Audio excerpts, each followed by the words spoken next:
নমস্কার সুপ্রিয় দর্শক শ্রোতা সকলকেই স্বাগত জানাচ্ছি হিন্দু লাইফস ম্যাটার ইউটিউব চ্যানেলে। আফগানিস্তানে ইসলাম এবং নারী শিক্ষা নিয়ে এক যুগান্তকারী সিদ্ধান্ত। আসুন আমরা দেখি কি সেই যুগান্তকারী সিদ্ধান্ত নিয়েছে আফগানিস্তান। তালেবান সরকারের আফগানিস্তান শুরু করেছে নতুন শিক্ষাবর্ষ। তবে এই যুগান্তকারী পরিবর্তনের মধ্যে যেটা নেই সেটা হলো নারীদের ব্যাপারে, শিক্ষার ব্যাপারে শিথিলতা।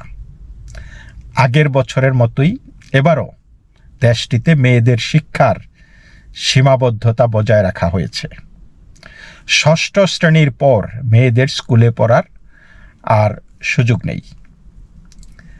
নতুন শিক্ষাবর্ষ উদ্বোধন উপলক্ষে দেশটির রাজধানী কাবুলে আয়োজিত এক অনুষ্ঠানে তালেবান সরকারের ভারপ্রাপ্ত শিক্ষামন্ত্রী হাবিবুল্লাহ আগা ঘোষণা দিয়েছেন, দেশটির শিক্ষা ব্যবস্থায় বড় পরিবর্তন আসছে।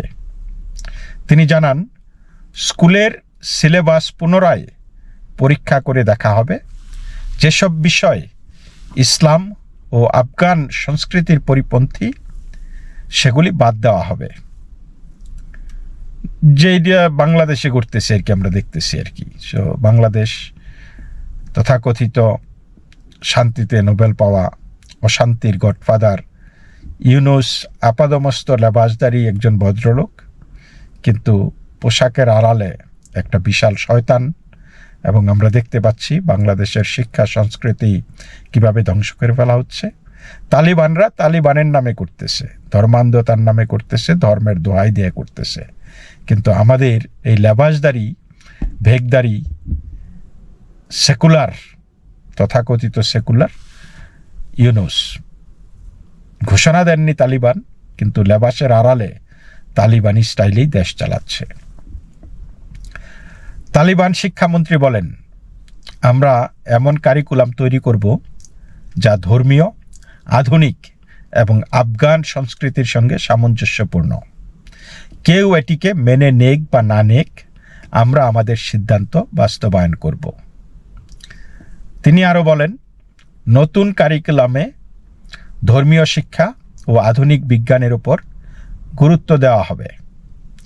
তবে কী ধরনের পরিবর্তন আনা হবে বা কোন বিষয়গুলি বাদ দেওয়া হবে সেই সম্পর্কে বিস্তারিত কিছু জানাননি তিনি।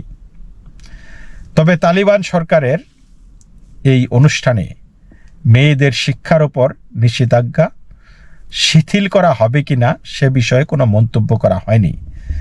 আগে যা ছিল যে মেয়েরা ষষ্ঠ শ্রেণী পর্যন্ত পড়তে পারবে, এরপরে আর পড়তে পারবে না, অর্থাৎ কলেজ বিশ্ববিদ্যালয় তাদের জন্য বন্ধ। আপনারা জানেন যে আমাদের দেশে তেতুল হুজুরও সেটাই বলেছিল যে মেয়েদেরকে 5 পাসের বেশি পড়ার আর দরকার নাই।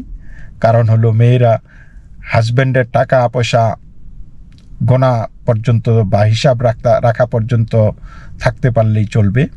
এখন কথা হলো যে 5 পাস যারা করে, মানে যদি হাজব্যান্ড ওই দিনমজুর না হয়, হাজব্যান্ড মনে করেন একটা ব্যবসা বাণিজ্য চালায়, সেই হিসাব কি একটা 5 পাস মহিলা রাখতে পারবে? পারবে না, তাই না? সুতরাং তারা চাচ্ছে যে পুরা জাতিটাই দিনমজুর হয়ে যাক, আমাদের বাংলাদেশের প্রেক্ষাপটে আর কি।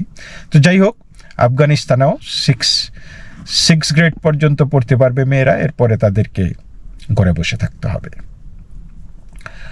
2021 সালে আফগানিস্তানের ক্ষমতায় ফেরার পর তালিবান সরকার মেয়েদের শিক্ষা ষষ্ঠ শ্রেণীর পর বন্ধ করে দেয়, যদিও মাদ্রাসাগুলিতে তারা উচ্চশিক্ষা গ্রহণের সুযোগ পাচ্ছে। এখন মাদ্রাসাগুলিতে, আফগান মাদ্রাসাগুলিতে কি শিক্ষা দেয় আমাদের সেই দিকে দেখতে হবে। উচ্চশিক্ষা বলতে কি?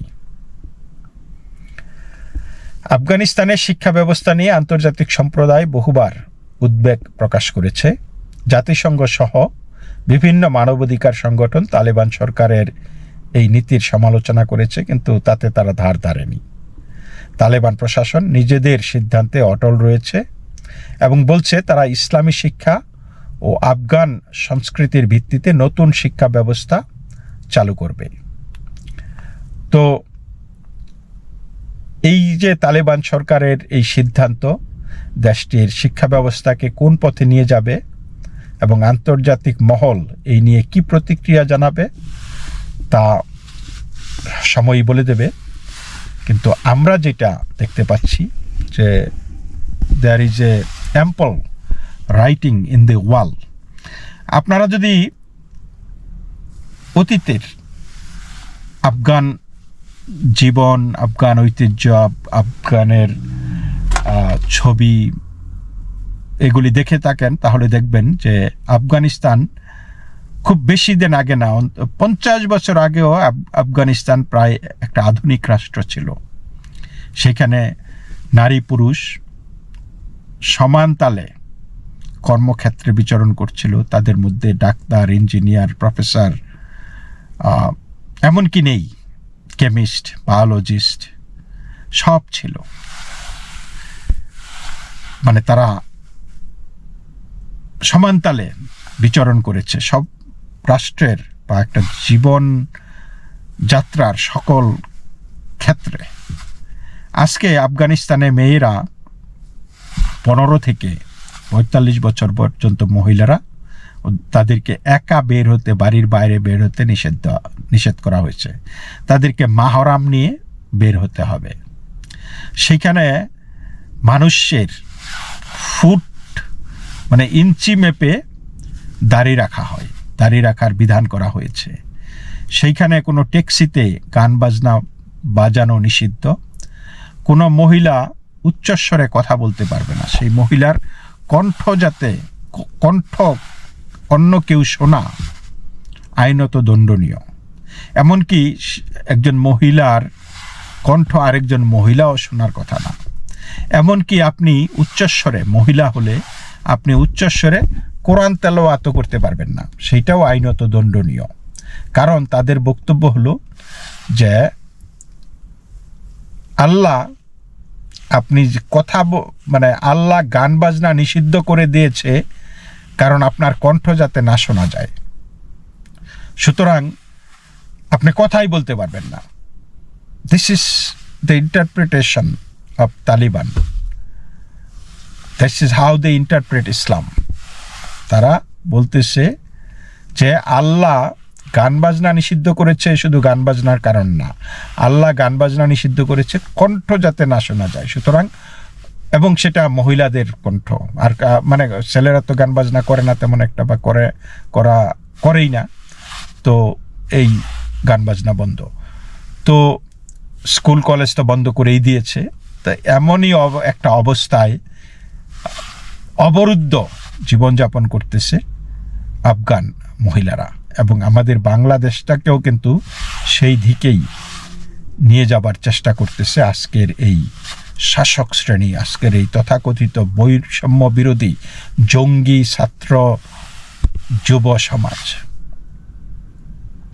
তথাকথিত বৈষম্য বিরোধী বলবো, তাদেরকে জঙ্গি নামেই মানায় বেশি।